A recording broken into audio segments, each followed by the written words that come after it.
Science, Lovecraftian horror, twin sticks. Are you kidding me?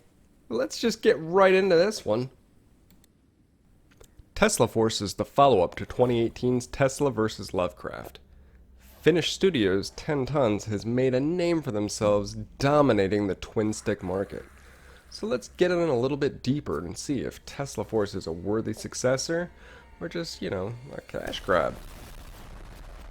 From the beginning, anybody familiar with the previously mentioned Tesla vs. Lovecraft will immediately recognize all of the similarities.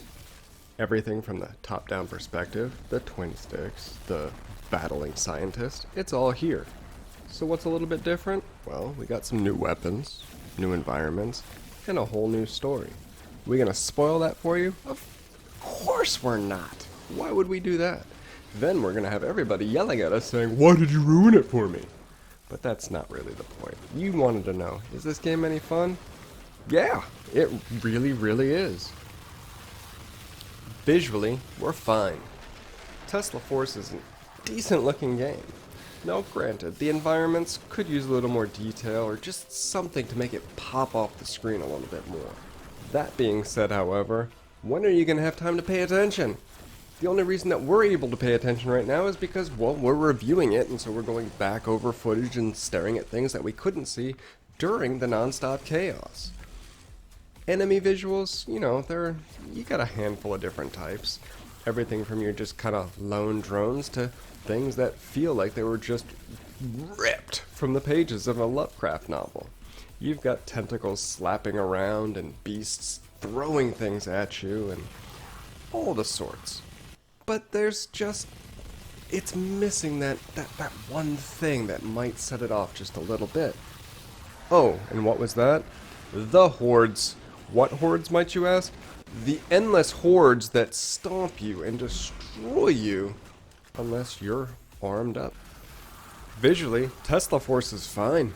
To be honest, if we had any complaints whatsoever, it'd be that the environments can be, well, just kind of a little bit drab. They're detailed, but, looking at the ground, it's just kind of a brown, mucky mess. But when you're facing this never-ending onslaught of baddies, you're not going to have time for those things. And this gripe, like I said, is only being viewed as we review it.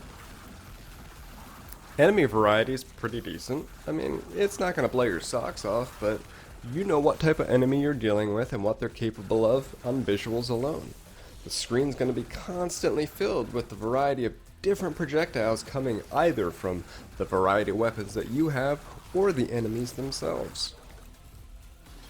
Power-ups and power weapons like, well, the nuke, are given that extra flair to make you know, hey, that was powerful. And guess what? It does make you feel that way. So does the multi-barrel, the repeater, all of those types of things. Control-wise, are you kidding me? 10 Tons has made a name for themselves, redefining what twin-stick shooters are in the current and, well, in some instances, last generation.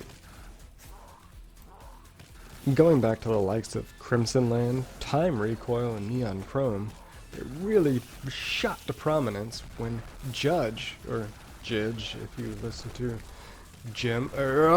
Stephanie, or what are we going by? What are we calling they, them, she, now?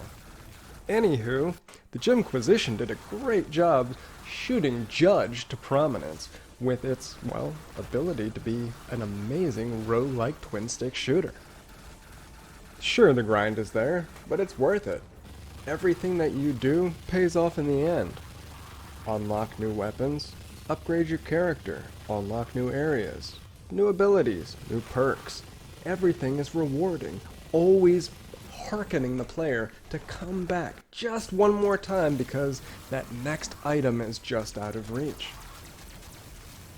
Movement is smooth and brisk and all handled on the left thumbstick. The right, it's shooting. I mean, it's a twin-stick shooter, right? But now, we've got science involved. So now we can teleport. Now, it may cost a charge, or some of those batteries which you're going to use to unlock other characters, so there's your risk-reward. If I'm out of charges, do I waste it to get out of this tricky situation, or do I hold on to it and hope that I can survive and maintain those batteries to, well, unlock Mary Carey perhaps? Audibly, again, broken record, everything's fine. The moans, the groans, they're great. The gunfire, everything sounds different, everything sounds unique. There's nothing that stands out. The backing music is okay, it's adequate, it fits, but again, in chaotic twin-stick shooters, you're looking for something to pull you in, and the sound can do that, and I feel that this might be the one thing that might have let the game down outside of the repetition. And while the majority of this game was experienced from the single-player perspective, there is a co-op feature. Now, unfortunately, this is couch co-op only, which, well, back in the uni days when I was a younger reviewer, this would have been amazing. Now, at home, a father of one who, well, might not be old enough to experience this, I had to enlist the help of some reinforcements. All masked up, mind you. But it's still just fine. The gameplay, it's the same, but you just get to experience it with somebody else. This would have benefited from the ability to play online, not only with strangers, but to be able to connect with friends that, well, you just don't have means to get in touch with right now.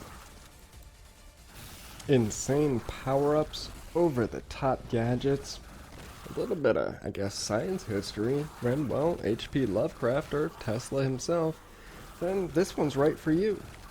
Well, I mean, I guess I could mention that there's, well, the endless replayability since it's a roguelite, and, well, I mean, you can trick your character out however you see fit. So your playthrough, my playthrough, their playthrough, they're gonna all be different. The biggest knock Tesla Force can get, honestly, is its repetitiveness. You got a handful of mission types. You're going to repair an inhibitor, which requires you to pick up a certain number of parts to then return to the inhibitor to, well, you know, get some batteries. Analyze a hive, which, again, you press A to analyze it, and then a countdown timer kicks in, and you just have to stay alive until it finishes, and, well, it'll gift you with some health packs before you zoom on out of the area. You can close some rifts, which, hey, that's fantastic, right? You just stand in a spot, you can't move out of a circle, and you just have to take it like a boss. Outside of that, and some mini boss fights, and, well, the one boss fight at the end of every scenario, that's it.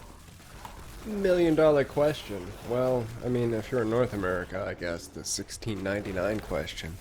Is Tesla Force worth it? Yeah, it really is. If you're a fan of twin-stick shooters... Hey, you! Thanks for checking out Two Beard Gaming. Do me a favor. Hit the subscribe button. I'm assuming if you made it this far, you enjoyed what you heard. So that means you probably want to hit that bell icon as well, because you want to be notified anytime we drop new content here on TBG. Also, check out the website, twobeardgaming.com. Why? Well, because daily we've got new content dropping, video game related, geek culture related, or just, well, anything that might interest you since you ended up on our site. Until next time, this is Hawksley GP. Peace!